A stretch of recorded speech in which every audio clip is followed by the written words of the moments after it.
아직도 게임을 그저 놀이로만 보시나요? 인문학적 관점으로 살펴보면 게임 속에 숨어있는 메시지가 보인다고 하는데요. 게임에 대한 오해를 풀고 세대의 간극을 좁히는 시간입니다. 해시태그 게임 인문학 이경혁 게임 제너레이션 편집장과 함께합니다. 안녕하세요. 안녕하세요. 이경혁입니다. 네, 오늘은 어떤 게임 이야기를 준비해 오셨습니까? 오늘은 세계에서 좀 가장 많이 팔린 게임기로 기네스북에 등재된 게임을 하나 준비를 해보려고 하는데요. 굉장히 오래됐습니다. 1980년 5월 22일에 나왔으니까 네. 이제 거의 50년이 다 돼가는 게임이죠. 근데 사실 이름을 말씀드리면 사람들 다 그 게임이라고 하실 수 있을 만큼 굉장히 유명한 게임인데 오늘의 게임은 바로 팩맨입니다. 팩맨 이 게임을 아마 모르는 분들은 적지 않을까 싶은데요. 네.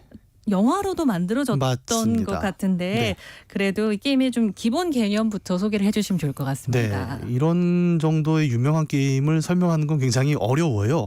왜냐하면 다 아시기 때문에.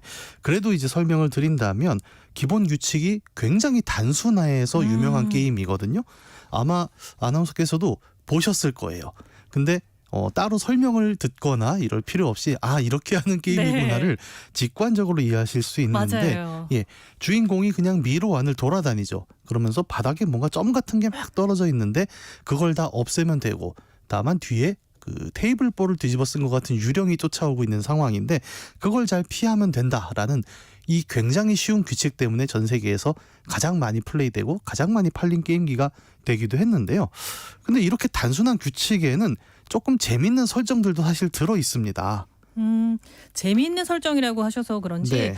뭔가 잘 모르는 비밀 같은 거를 숨겨놨을까요? 예, 그런 걸 숨겨놓는 게임들도 요즘은 많은데 이제 옛날 게임이다 보니까 이제 그런 걸 숨겨놓기보다는 그래픽이 옛날에는 굉장히 좀 단순했잖아요. 네. 그래서 제작자가 원래 생각했던 컨셉을 그래픽이 다 못 받쳐줘서 나오는 좀 재밌는 오해가 있었는데 우리가 그 바닥에 깔려있는 점을 먹는다고 했지 않습니까? 사실 이 점은 원래 기획자는 쿠키라고 해요. 근데 우리가 보기에는 이게 쿠키로 보이질 않았죠. 네. 사실 또 한국 같은 경우엔 흑백 화면이 더 많았기 때문에 그냥 점을 먹는다라고만 생각을 했는데 이제 이 쿠키를 먹는다는 흔적을 우리가 볼 수 있는 건 뭐냐면 주인공 캐릭터의 생김새예요. 기억나시죠? 눈도 없고 코도 없죠. 유령처럼 보였던 것 같기도 하고요. 큰 입만 하나 달려있는 네. 노란색 동그라미인데 이 커다란 입을 계속 닫았다 열었다 닫았다 열었다 하면서 뭔가를 집어먹는 장면이었을 거예요. 이게 바로 무언가를 주워 먹는다는 걸 표현하기 위해서 입만 크게 강조를 한 캐릭터고요. 그래서 게임 이름인 팩맨이 이제 일본 게임이거든요. 그래서 원래 이름은 파쿠만 입니다. 일본이 그 받침 발음이 잘 없다 네. 보니까 그래서 파쿠만이란 건 뭐냐면 일본 말로 파쿠파쿠라는 게 있는데 우리말로 뻐끔뻐끔 우적우적 이런 느낌인 거예요. 그래서 뭔가 바닥에 떨어진 쿠키를 우적우적 주워 먹는 캐릭터. 그래서 파쿠만이 나왔는데 이게 해외판으로 넘어오면서 팩맨이라는 이름으로 바뀌게 된 거죠. 그 얘기를 듣고 나니까 네. 더 재밌고 느낌이 어감이 참 즐겁게 느껴지는데, 네. 그러니까 점을 먹는 게 아니라 그 주인공 캐릭터가 네. 쿠키를 주워 먹는 거였다는 말씀이잖아요. 이게 지금 보면 좀 어이가 없죠. 요즘은 쿠키 하나도 정말 디테일하게 그리기 때문에 이 컨셉이 등장했던 건 당시에 다른 게임들과 비교해 보면 좀 굉장히 중요한 변화였다는 걸 알 수 있습니다. 네. 80년대 게임인데 당시에 오락실에 가장 유행했던 게임들을 좀 살펴보면 대체로 뭔가를 쏘고 부수는 게임들이었어요. 예를 들어 당시 게임 중에 유명했던 게 이제 스페이스 인베이더. 이거는 외계인들이 내려오면 막 우리가 뭘 쏴서 없애는 거. 그다음에 또 비슷한 맥락으로 갤러그 아니면 갤럭시안. 대체로 뭔가 미지의 외계인들을 모르는 적들을. 네, 우주선으로 막 쏴서 없애는 게임이었단 말입니다. 그러면 당시의 사회 분위기는 이걸 뭐라고 했느냐? 이 컴퓨터 게임이란 게 굉장히 폭력적이다라는 또 사회 분위기가 있었던 거예요. 이거를 그때 그 폭력적인 게임을 지금 보면 헛웃음이 나옵니다. 왜냐하면 요즘 기준으로는 전혀 폭력적으로 보이지는 않거든요.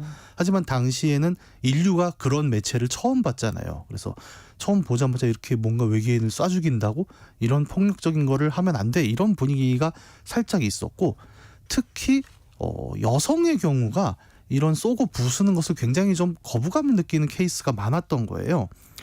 그러다 보면 게임사와 오락실은 어떤 걱정이 드는 거냐면 첫 번째는 우리가 만든 이 작품들이 폭력적이라는 누명을 쓰는 것 같다. 그리고 두 번째로는 사실 남녀노소 누구에게 팔아야 되는 건데 이 젊은 남자애들만 와서 한단 말이죠. 그러면 이걸 좀 넘어설 수 있는 방법은 뭘까를 고민하기 시작한 게 이 팩맨의 디자이너였던 이와타니 토오루입니다. 그래서 이분 같은 경우에는 그러면 공격하지 않는 게임도 나올 수 있는 거 아니야? 라고 아이디어를 찾다가 결국 그러면 바닥에 떨어져 있는 쿠키를 모두 먹어치우면 끝나는 게임을 만들어 보자 라고 만든 게 오늘날의 팩맨이네요. 함께 즐거울 수 있는 게 뭐가 있을까 고민을 하다가 네. 만들어진 게임이 팩맨이라고 하신 것 같은데 네. 그러니까 공격적인 게임이 아니라는 말씀이죠. 그렇죠. 네. 사실 팩맨은 공격이 재밌는 게 아니라 어떻게 잘 피하는가가 재미있는 게임입니다. 바닥에 떨어진 쿠키를 다 먹어서 없애면 승리. 그런데 이 조건만 두면은 사실 게임을 할 이유가 없죠. 이거는 뭐 천천히 먹어도 되는 거고. 그래서 여기에 위험 요소를 부여한 게 가운데에 처음에 들어있는 유령 4마리죠. 네. 게임이 시작되면 처음에 몇 초간은 그 안에 있다가 문이 탁 열리면서 유령들이 튀어나옵니다. 그러면서 이제 얘한테 붙잡히면 바로 게임 오버잖아요. 디테일을 조금 더 보면 살짝 섬뜩한 게 이 유령은 눈이 계속 움직입니다. 이 유령이 눈이 어느 방향이냐면 얘가 다음 코너에서 어디로 꺾일지를 보여주기도 하는 눈이거든요. 네. 고수들은 이제 그 눈을 보면서 피하게 되는데 이렇게 되면 팩맨은 내가 누구를 공격하는 컨셉은 아니에요. 그런데 쿠키를 주워 먹는데 뒤에서 계속 유령이 쫓아오는 긴장감 넘치는 상황을 만들어내기 때문에 굉장히 재미있는 게임이 돼버리는 거죠. 그래서 프로듀서인 이와타니 토오루는 이 컨셉을 가지고 좀 젊은 남성들만 하는 오락실 말고 모두가 전 연령, 전 성별에게 사랑받는 매체로 자리 잡을 수 있는 계기가 될 거라고 예상을 했고 실제로 이 예상은 적중을 해서 오늘날까지도 가장 많이 플레이된 동전 투입식 게임기로 역사에 남아있는 거죠. 네, 그런데 지금 어렴풋하게 기억나시는 분들 많으실 것 같은데요. 팩맨이 공격을 했던 것 같기도 하거든요. 네, 맞습니다. 사실 팩맨은 공격을 합니다. 이걸 기억하시는 분들이 있으실 텐데 네. 그 직사각형으로 된 미로 구석에 보면 아주 거대하고 반짝거리는 동그라미가 하나씩 있었어요. 네. 근데 그 슈퍼 쿠키라고 합니다. 네. 이 슈퍼 쿠키를 먹게 되면 순간적으로 슈퍼 팩맨이 되죠. 그러면서 뒤에 쫓아오는 유령을 내가 같이 잡아먹을 수 있게 됩니다. 유령을 잡아먹으면 점수도 더 올라가고 무엇보다도 늘 쫓기기만 하다가 이제 유령을 신경 쓰지 않고 쿠키를 주워 먹을 수 있는 굉장히 좀 즐거움이 나오게 되는데 그러면 팩맨은 굉장히 공격적인 게임이다라고 얘기할 수 있는가? 근데 아니죠. 사실은 거의 게임 시간의 95%는 쫓겨다니다가 단 4번의 기회를 가지고 이제 공격을 하는 거기 때문에 그냥 나름의 반전 요소지 이 회피형 게임이다라는 본질을 바꾸지는 못하죠. 계속 도망쳐 다녀야 되는 거니까요. 다만 이 4번밖에 안 되는 소위 말하는 제한된 공격 기회라는 건 임팩트가 너무 컸습니다. 지금도 말씀하신 게 나는 공격을 본 것 같아 라고 이야기하시는 네. 건 그만큼 기억에 남는다는 거거든요.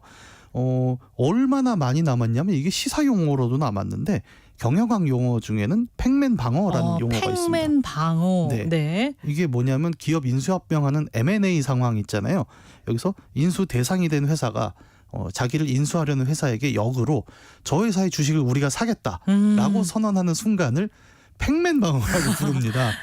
어떻게 보면 주로 공격당하는 상황인데 어떻게 마지막 반전의 한 수를 써서 내가 한번 역으로 저 회사를 잡아먹어 보겠다라는 상황이 적절하게 비유되기도 하는데 이게 시사 용어가 됐다는 거는 팩맨의 다른 부분보다도 이 핵심적인 반전 부분이 굉장히 사람들에게 오랫동안 기억에 남는다는 이야기이기도 하겠지요.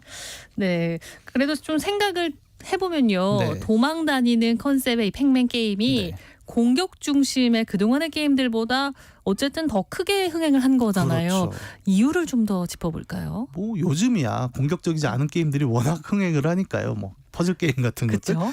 근데 당시에는 워낙 뭔가를 쏘고 부수는 것이 비디오 게임의 전부다라는 인식이 있었기 때문에 사람들은 이런 게임의 등장을 일단 예측하지 못했었고요.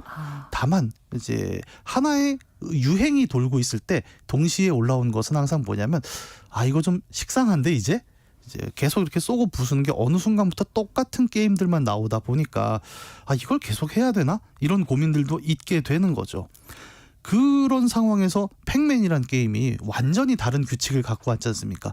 도망을 쳐라라는 이야기로 처음에 목표는 그랬죠. 공격하지 않는 부드러운 분위기로 좀 더 다양한 사람들을 끌어와 보자라는 컨셉이었지만 사실 이 게임의 흥행 배경은 오히려 밥 먹고 오락실에서 살던 사람들이었습니다. 자신들의 숙련도라는 게 있잖아요. 이걸 보여줄 수 있는 게 쏘고 부수는 것에서 이제 더 이상 올라갈 데가 없는데 팩맨을 잡아보니까 내가 더 수련할 기회가 있구나. 그래서 이 사람들이 더 정신없이 매달리게 되기도 합니다. 이 얘기는 한편으로 이 도망치는 것의 긴장감이라는 게 뭔가를 공격하고 부수는 것의 긴장감보다 훨씬 더 다이나믹한 무언가를 만들어낸다라는 이야기이기도 해요.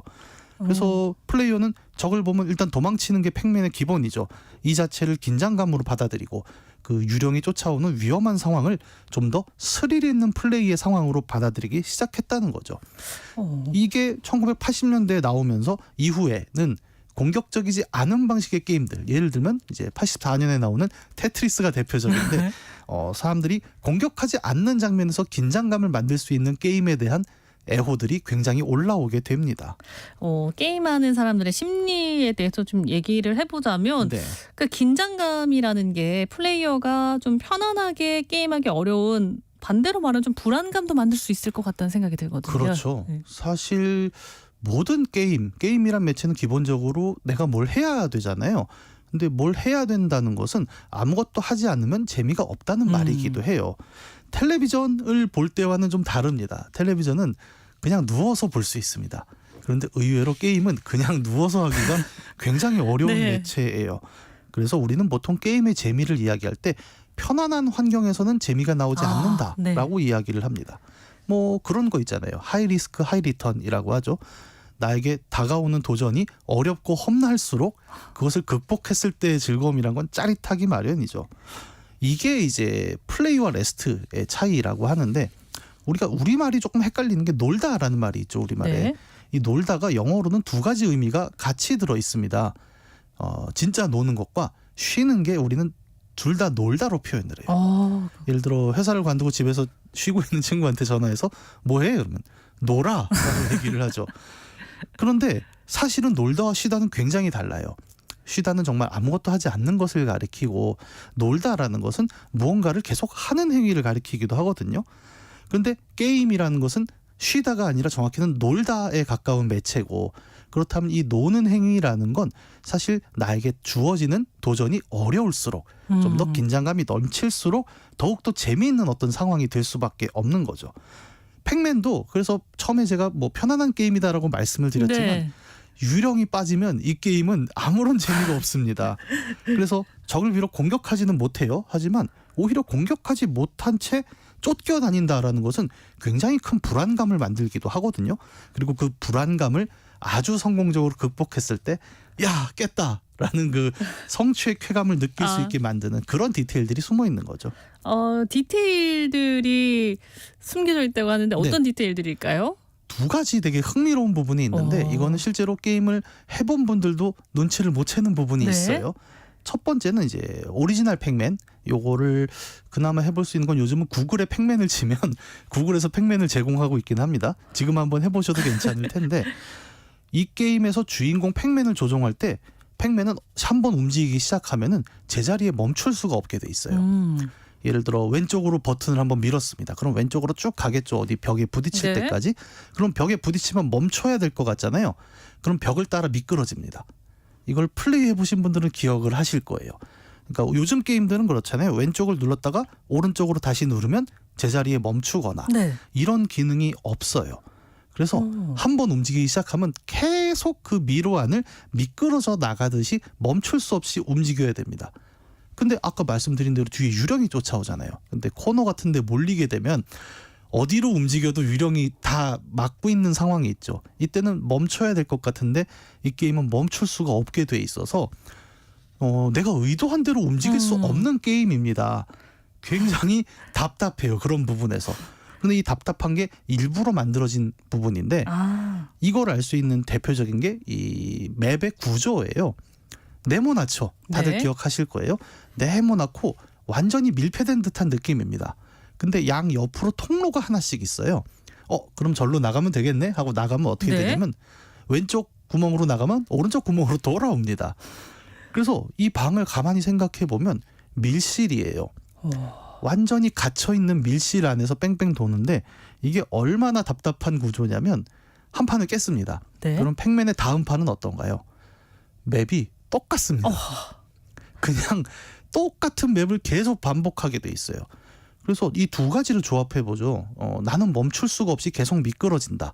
그리고 내가 미끄러지는 공간은 아무리 내가 게임을 잘하고 열심히 해도 매번 같은 공간으로 돌아오게 된다라는 이 두 가지, 다시 말해 밀폐된 방 안에서 끝없이 미끄러지면서 순환만을 하게 되는 구조가 팩맨의 재미를 만드는 굉장히 중요한 숨겨진 디테일이에요. 지금 듣기만 해도 답답하고 굉장히 강박적이면서 네. 압박이 되는 상황 같은데요. 네.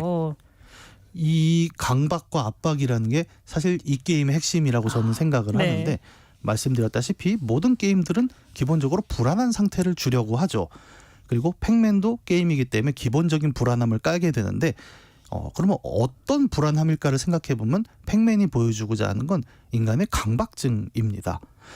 우리는 끊임없이 유령으로부터 도망치고 싶어 하죠. 네. 그래서 쫓아오는 유령을 피해서 계속 쿠키를 집어 먹지만 뭔가 계속 해보려 하지만 이 방이라는 것은 되게 재밌게도 내가 의지대로 멈출 수 없이 계속 뛰어야 하는 어떤 공간이에요. 그리고 그 미끄러움을 감내하고 다 먹어치워도 결국 다음 판에 나는 다시 똑같은 공간에 시작하게 됩니다.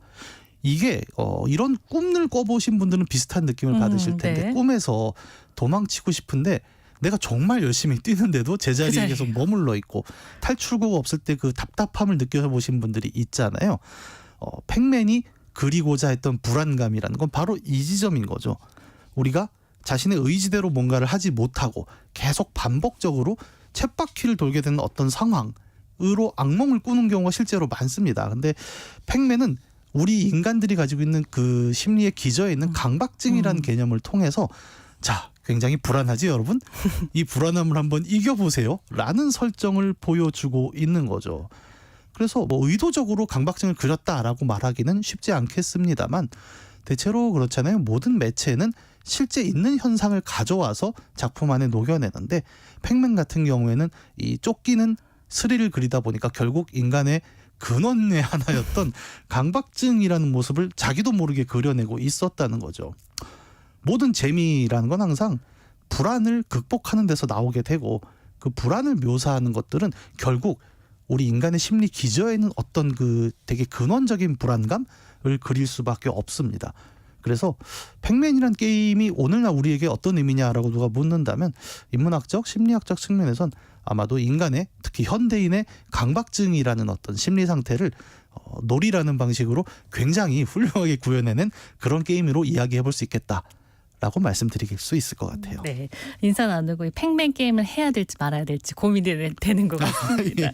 해시태그 게임 인문학 이경혁 편집장이었습니다. 고맙습니다. 감사합니다. 세상의 모든 정보 여기서 마무리하겠습니다. 모바일 커피 쿠폰 당첨